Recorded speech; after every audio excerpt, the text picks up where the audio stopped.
جب ہلاکو نے 656 ہجری میں بغداد کو تباہ کیا تھا، پتہ ہے کتنے آدمی قتل کیے تھے؟ 15 لاکھ آدمی۔ 15 لاکھ آدمی، کئی دن ان کا قتل عام ہوتا رہا۔ 20 لاکھ کی آبادی تھی، 5 لاکھ کیسے نکل گئے، بچ گئے یا اس نے خود چھوڑ دیے۔ 15 لاکھ آدمی ذبح کیے اس نے، اور اس کے پیچھے بے شمار جو چل رہی تھی نافرمانی، اس میں ایک بڑی نافرمانی فرقہ واریت تھی، اور شیعہ سنی فساد اور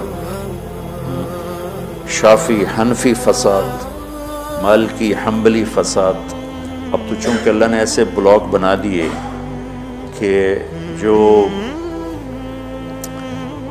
شوافے ہیں ان کا بلاک الگ ہو گیا، احناف کا بلاک الگ ہو گیا، حنبلیوں کا الگ ہو گیا، مالکی افریقہ میں چلے گئے، حنفی وسط ایشیا میں آ گئے، شافی مشرق بعید میں چلے گئے، حنبلی بلاد عرب میں چلے گئے، تو ان کی آپس میں کوئی وہ پھینک سینگ نہیں پھنستے ہیں۔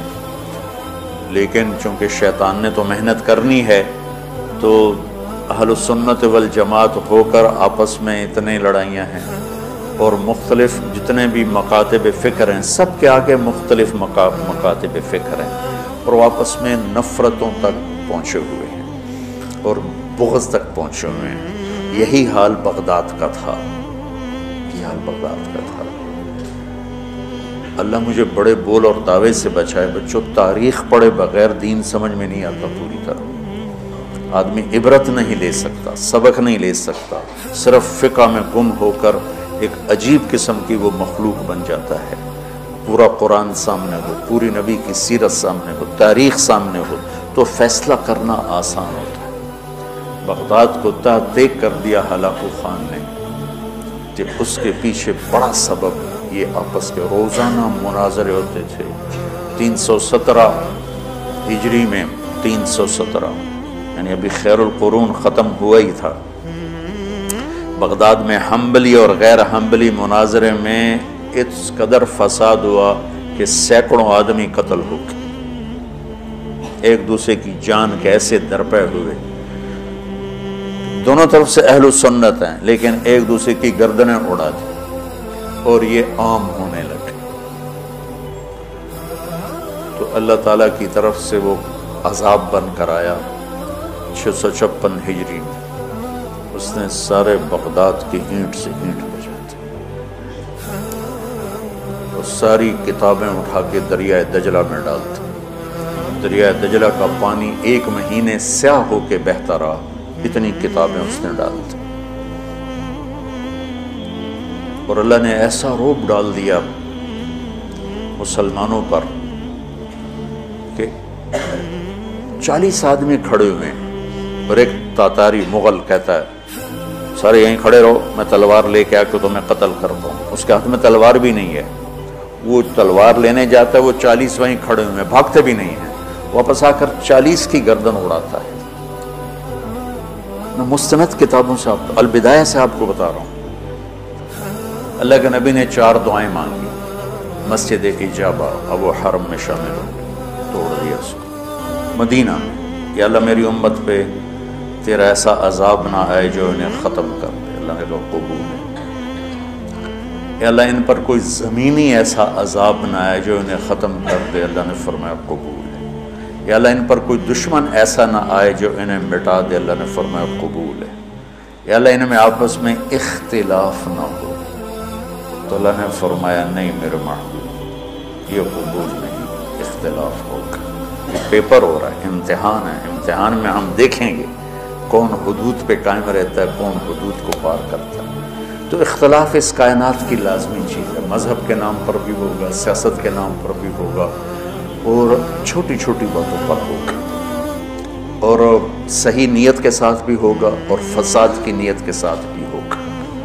تو جب میرا اللہ کہہ رہا ہے اختلاف ہوگا، پھر کہہ رہا وَلَا تَفَرَّقُوا، دیکھو تم اختلاف کرو لیکن فرقہ واریت کا شکار نہ ہو۔ کتابیں تاریخ کی بہت ہیں، اور یقیناً تاریخ کی روایت کا معیار قرآن و سنت سے کے برابر نہیں ہو سکتا ہے۔ تاریخ کچھ کہے اور حدیث کچھ کہے، قرآن کچھ کہے، تو تاریخ کو چھوڑ دیا جائے گا۔ صحابہ کی آپس کی لڑائیوں کا معیار تاریخ نہیں ہے، قرآن ہے اور حدیث ہے۔ وہ انسان تھے، بشر تھے، ان سے خطائیں ہوئیں، لیکن میرے اللہ نے کہا کُلًّا وعد اللہ الحسنى، میرے نبی میرا وعدہ ہے تیرا ہر صحابی جنت میں جائے گا۔ بس اس کے بعد ہماری زبانیں بند ہو جانی چاہیے۔ جن کو اللہ نے معاف کر دیا ہو، ہم ان پر زبان کھولیں گے تو ہلاک ہو جائیں گے، تباہ ہو جائیں گے۔ تو بچوں، آپ کو نصیحت کرتا ہوں، وہ جو سن رہے ہیں، مسلمان بن کے چلو، اللہ کے واسطے فرقہ واریت کی لعنت سے نکلو نکلو نکلو، یہ ختم نہیں ہو سکتے۔ ہم جڑ کے چلیں، اپنے اپنے مسالک پر چلتے ہوئے ایک دوسرے کو عزت دیں، احترام دیں۔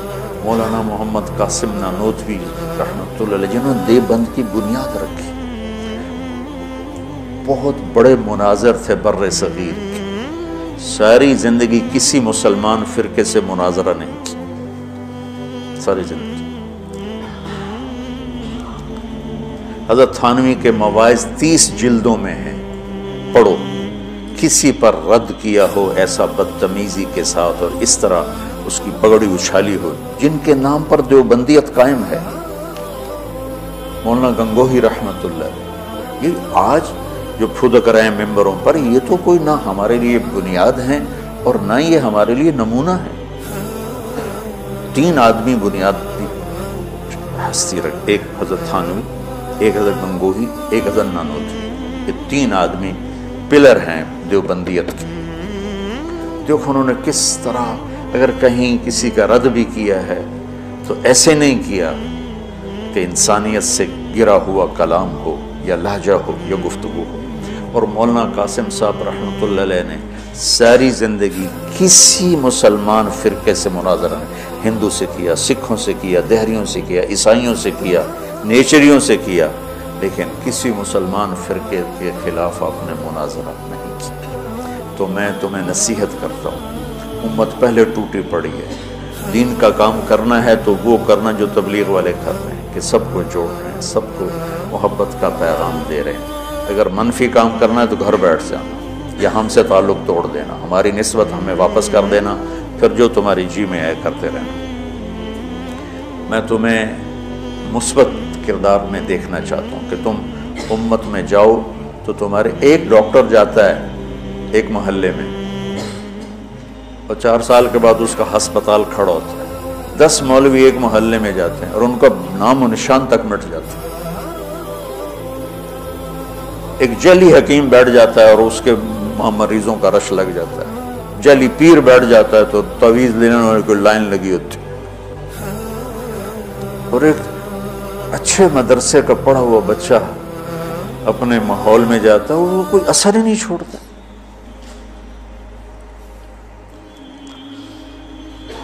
تو بچوں، تھوڑی سی زندگی ہے، نفرتیں نہ پالو، بغض نہ پالو، حقارتیں نہ پالو،